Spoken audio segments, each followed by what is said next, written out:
கட்சி நலனுக்காகவே மத்திய அமைச்சர் அமித்ஷாவை சந்தித்ததாக அதிமுக மூத்த தலைவர் செங்கோட்டையன் விளக்கமளித்திருக்கிறார்.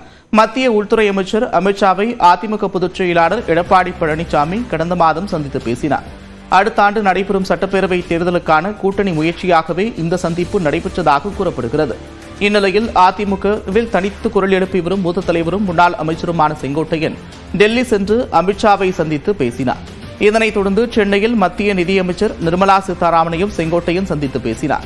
இந்நிலையில் ஆங்கில நாளிதழுக்கு அளித்த பேட்டியில் மத்திய அமைச்சர்களுடனான சந்திப்பு குறித்து செங்கோட்டையன் மனம் திறந்திருக்கிறார்.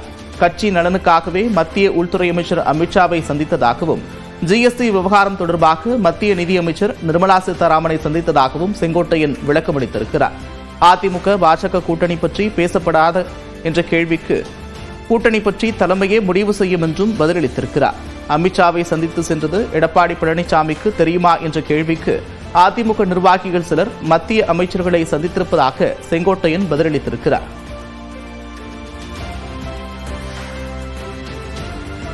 தொடர்ந்து எக்ஸ்பிரஸ் 18 செய்திகளை பார்க்கலாம்.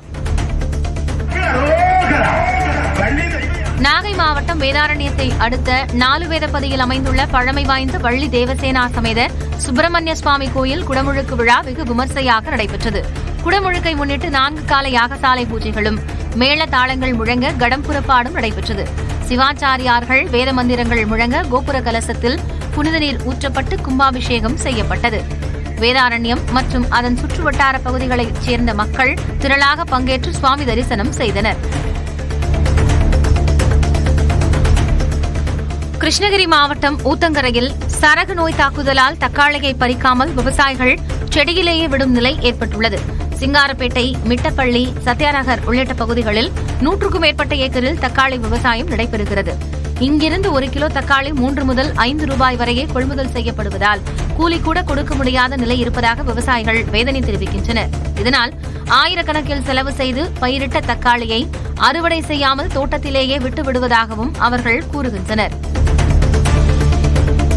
சென்னை மேற்கு தாம்பரம் அருகே ஒரே இருசக்கர வாகனத்தில் பயணித்த 3 பேர் பேருந்து மோதி தூக்கி வீசப்பட்ட சிசிடிவி காட்சி பதற்றத்தை ஏற்படுத்தியுள்ளது.